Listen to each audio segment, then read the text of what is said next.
This is the Hidden Killers podcast with Tony Brueski, featuring retired FBI Special Agent Jennifer Coffindaffer. Statement being made just the other week, Miss Gonsalves revealing that she and her husband discovered that Kohberger allegedly followed some of the girls on Instagram. We had talked about this way early on, of this being a possibility. They said it with quite a bit of sincerity and belief that this was in fact true.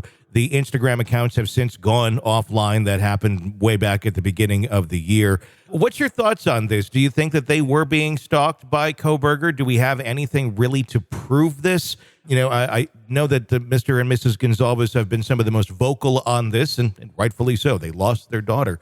But I don't know. It seems like an interesting piece of evidence if it is in fact true. And if it is, why talk about it right now, I guess, to the public?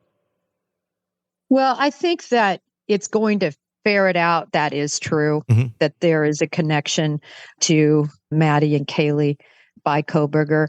And let me tell you why I think that. I think that because very early on, and when I say very early on, literally the day it broke, his arrest and so forth. I know I, like many others, were trolling Instagram and really trying to find any social media connection between them.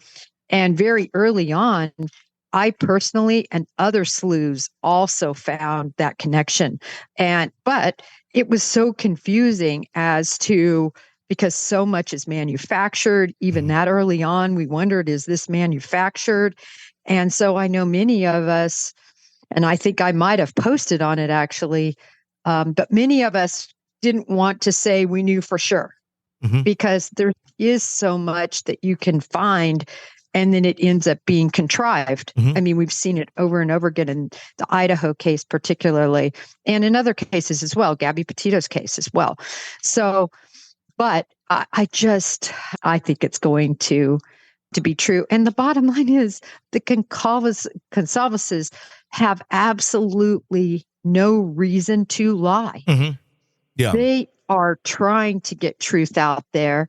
And I think they're frustrated. Sure. I think they're frustrated because they're watching all of this play out, and they're watching, and I'll just use this term because this is what's used on social media. It's not my term, but kind of the pro-Berger alliances that exist, where there's certainly huge groups that are now rallying that, Kohberger is somehow innocent. And falsely charged and so on and so forth. And I think because the parents, again, innocent until proven guilty in a court of law, like everyone is, right? But I think these parents think he did this crime. Yeah. They believe he is fully responsible for the death of their children and the brutal massacre, really. And to watch him every day in court show up in these suits with gel, looking good, with trimmed eyebrows, and watching the pro-Bergers, because I can tell you 100% they are involved on social media. I know they're on my platform. They see everything that's posted from everyone. Yeah. And it's got to be galling to them to think, oh my gosh, this case is going to go on for years and years, and everybody is going to forget about the victims and our children and rally behind this, who they think is a monster. Yeah. And they're seeing it happen before their eyes. So they're trying to put out some information, as an example, this Instagram, to say, people, this was the connection. That there was more than we're aware of right now, and that's at least coming from the families of one of the victims. What's your thoughts on Steve saying that the pretrial privileges that Kohberger had kind of go above and beyond with vegan meals, special treatment, 5 suits, things like that? I get the anger. I think the guy even breathing, if you're the dad and you believe that he is the killer, is going to upset you. Him looking anyway is going to upset you. Is this Steve being angry and kind of overstepping, or is this pretty normal for what one would receive for someone in Kohberger's position who's facing trial and who is going out to very public hearings? Well, this has certainly been a discussion for true crimers and very involved regarding the back and forth. Some people who believe, listen, it's happened before. Look at OJ. Lori Vallow was allowed to be in street clothes, and there's many others in their hearings that were. It's rare, though, Tony. I can tell you in the federal system, never saw it. Yeah. And typically in the state system, you only see it when they're out on bond, not when they're behind bars. But it can happen. It strictly takes, a motion to the court, a request of the court, and the court to confirm it. And this court wants to do everything they can to keep things as fair as they can. And they believe the, media coverage in this case, right, that they need to have some sort of sense of fairness by putting him looking like he's going to church rather than in shackles. But drawing our attention to another case that is as highly and will be, maybe not as highly, but will be very highly publicized is the Delphi case with Abby and Libby. And in that case, Richard Allen is brought in shackled. He's brought in his yellow jumpsuit. He's being held by multiple officers by the arms. It's a totally different scene for his hearings. Totally. And how he is treated, he's in a maximum security prison. He is in solitary in a maximum security prison.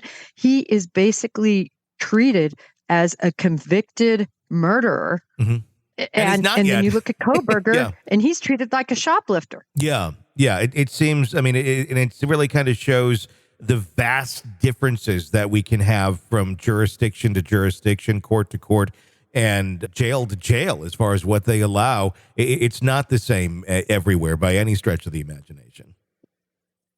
Right. And for, I think, many of us, you just want it to be fair. Yeah. If that's how Richard Allen is going to be treated, that's how Kohberger. But if Kohberger is the standard, the gold standard on how everybody should be treated pre-conviction, then just do that for Richard Allen and others. Yeah. So for me, I just want equity across the board. Yeah, I agree. It should be fair across the board. Innocent until proven guilty, and that's the whole purpose of the system. One more question on Kohberger before we move to another topic here. Papa Roger, it's been a long time since we talked about it. Any updates, any thoughts? Where are you on the idea of Papa Roger being Kohberger as of right now at September 20th of 2023? Tony, you're bringing up the Papa. I know. It's interesting. Originally, as you probably know, I definitely entertained that Papa Roger account could be him because of all the details. And I posted one after another that really caught my eye. In addition, there was a lot of information from the people who actually had conversations, if you will, online with him about what was being said, right? Yeah. And so certainly was contacted by these individuals. Also ran down the two posts that didn't make any sense. One about a political statement in California and the other about a bond hearing or, money, I believe it was in Indiana. And those never made sense. And when I say ran them down, I called the individuals involved, tried to figure out what this bond hearing was about, reaching out to everybody, right? And really, at the end of the day, you looked at those and you said, well, they're both so random. They don't even intertwine with each other. Yeah. So they just seemed like red herrings that were thrown out there. Having said that, where I am at the end of the day is it appears that another account or that account has sort of come alive recently. And if you look at the numeric metadata, it appears to be that same account. And I can't really explain that. So I've kind of stayed quiet on it because I've said for months now that I've had issue with the punctuation and the grammar of Papa Rogers versus Brian Kohberger's writings and them not matching. So I know even on Cuomo, when he asked me, well, do you think it's Papa? And this was months ago. I said, thumbs down. They're not the same. So that's what kind of convinced me, if you will, that they're not the same person. Sure. And then now we have this new account coming up. So I'm leaning toward the big no, but because I know what people can do with these accounts and with the falseness, I think probably not, Tony, but still a weak possibility that they could be. You're consuming the Hidden Killers podcast. Want more? Start binging on all of our true crime podcasts right now through Apple Podcasts and get an ad-free experience when you sign up to be a True Crime Today Premium Plus member exclusively on Apple Podcasts. More of the Hidden Killers podcast dropping soon. Press subscribe now.